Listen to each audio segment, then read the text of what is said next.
Nou, dat wordt het nog. Want die ramen daarboven, dan iedereen onze kunstwerk zien. Daar gaan we spuiten.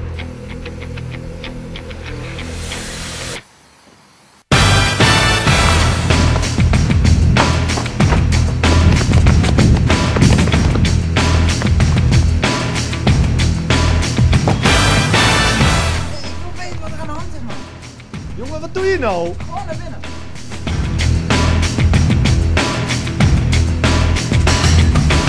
Dan gaan we lekker wild doen, motherfucker.